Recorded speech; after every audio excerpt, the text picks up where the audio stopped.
Minglava, Nigangla, Sabibila. Back home in Myanmar, that's how we say hello, with warm greetings followed by a few personal questions, like, are you married? Why don't you have children yet? And how much do you earn these days? Well, to many of you, I think these questions may be a bit too personal, and maybe even too intrusive.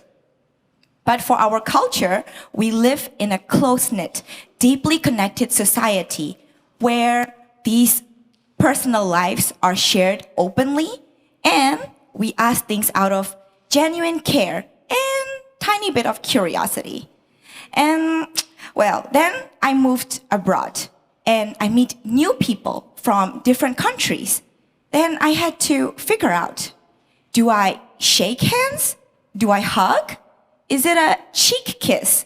Or do I ask, are you married? Maybe they might think I'm flirting, but no. Yes, so suddenly all these questions, and I realized that everyday things I do, even like hello, aren't universal. They're shaped by culture. And if something as small as hello is shaped by culture, imagine how many other things in life are formed by it. Everything we do and how we see things in life are based on perspective. And that perspective it's formed from the culture that we're deeply connected to. So when it comes to growth, culture isn't on the side. It is one of the main things that helps us shape our roots. So that is why embracing cultural differences is important for our growth as well. And lucky for us, who we are isn't fixed. We're not statues set in stone. We're more like clay. We're meant to be shaped, reshaped, and molded by our experiences along the way. And growth is also just like that. You not only add skills to yourself, but you embrace challenges, develop resilience, and cultivate a mindset that's open to change. So having a growth mindset, it's kind of like being a nomad, always on the run, not physically, but conceptually, seeking new perspectives, new ways of thinking. And I moved to Finland, and all these things, it start to question me because they are just like, wow, okay, a lot of things to absorb from. But let's go back to first where it all began, when I first moved to Singapore as a kid. There you can see little K. You can spot me where it is. But I moved to Singapore due to my father's studies. And there, that is my first experience of how I see cultural differences. Kids from different countries play and talk. Of course, little K wouldn't understand how this is already shaping her. And then, fast forward, at age 19, when I become a youth diplomat among 300 other peers, mostly in their mid-20s, a little bit older than me, but at the same time, they're from Japan, Southeast Asia, and this experience totally opened my eyes as a young adult. Why, you may ask? It's because I get to experience how they differently express opinions, communicate, and even portraying confidence. And that made me start question, was my way the only way? So then I moved to Finland. Now I'm here, like you can see. And I slowly question other things and also reshape myself. So today I'll share two of these example stories that have reshaped my journey.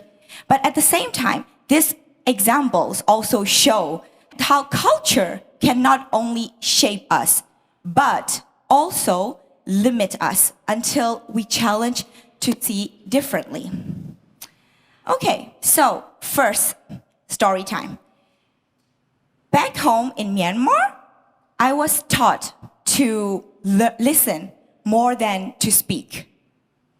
Why? Especially in the presence of elders, teachers, and parents. In our culture, they hold a status as sacred as the Buddha himself. So when they talk to us, we don't really question back. We just nod. Just nod. And then respond with like, yes, okay. These kind of things.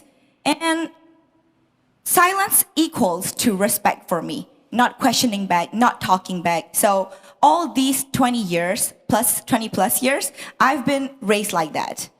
And then I moved to Finland. I start to study in the classrooms. I find myself automatically nodding. Like if I don't understand something, I'll just figure it out later. But then my classmates, some of them, they just suddenly raise their hand, asking questions, and some even challenging the teacher. And I thought to myself, isn't this rude? Well, but to my surprise, the teacher just explained. So I made a note to myself here. Okay, the next time I don't understand something, maybe I will not just nod. I will also try to ask.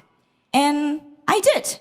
I raised my hand a little bit reluctantly, and I asked a question. To me, it was a big deal, even though it's just asking a question. And the teacher explained, simple as that, no fuss.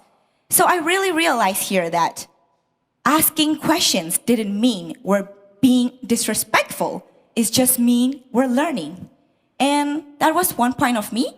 So now I try to blend these both cultures, the respect of listening and the boldness of speaking up. And the next story. Back home in Myanmar, life is a set out, scheduled plan. Graduate by this age, get a master's degree, marry, have kids, build job, build stability, and so on. Hustle, hustle, hustle. And yes, these goals are meaningful. I believed in them too, until 2 years flipped everything. 2020, COVID hit, shutting down universities and job. Graduation becomes out of sight. Timelines become a question. And the next year, maybe things will get better? 2021, no, military coup. Surviving becomes more of a priority, let alone than to grow and to chase goals. Suddenly, everything feels meaningless. And timelines, they disappear. I start to feel like I was behind in life. Then, luckily, I applied to universities. I got accepted, and I chose to come to Finland.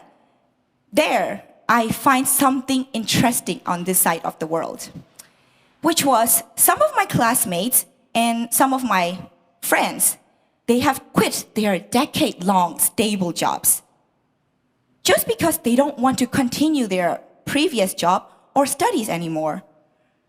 If I did that back home, they will just be like, are you out of your mind? Why are you throwing away your stable job, your stable life? Well, even when I switched from civil engineering to business, why are you giving up your civil engineering degree?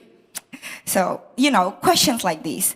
And then again, at work, I see my colleagues, despite being working hard, achieving their tasks, they value work-life balance and as a lifestyle.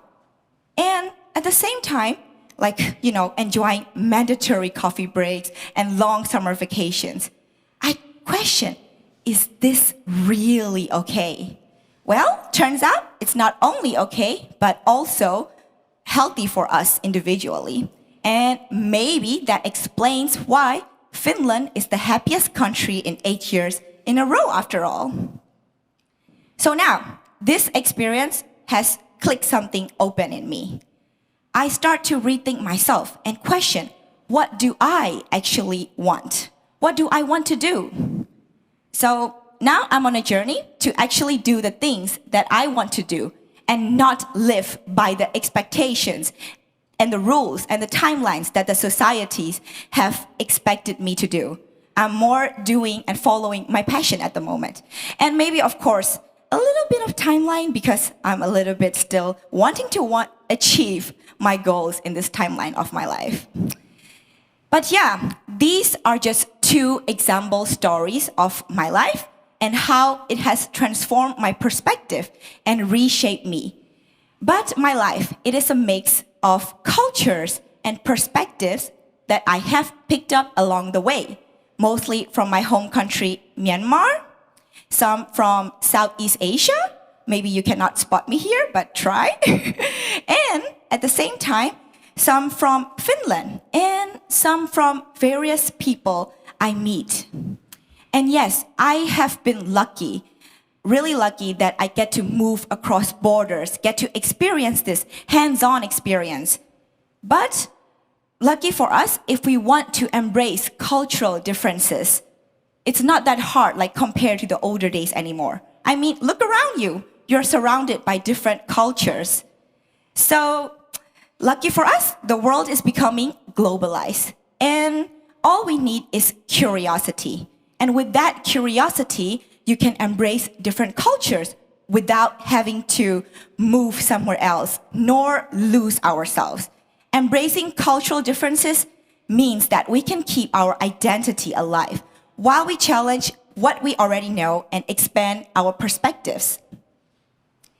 So in the journey of personal growth, it is not only about adding skills, it's also about understanding these cultures around us, these invisible rules that societies have set up.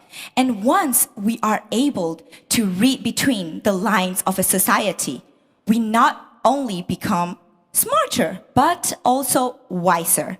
And that wisdom is what helps us connect, adapt, and thrive. And so I have a challenge for you. The next time you meet someone from a different culture, ask yourself, you could even do this today, right now. What can I learn from them? What is one perspective that I have got an experience that I never thought it existed? Ask something, learn one new thing. Maybe this one new thing might not immediately shape you, but you will learn one new benefit. And this can be an icebreaker conversation, something added value to your life. So make sure you ask something, what can I learn from them? Thank you. Kiitos. Jesu ạ.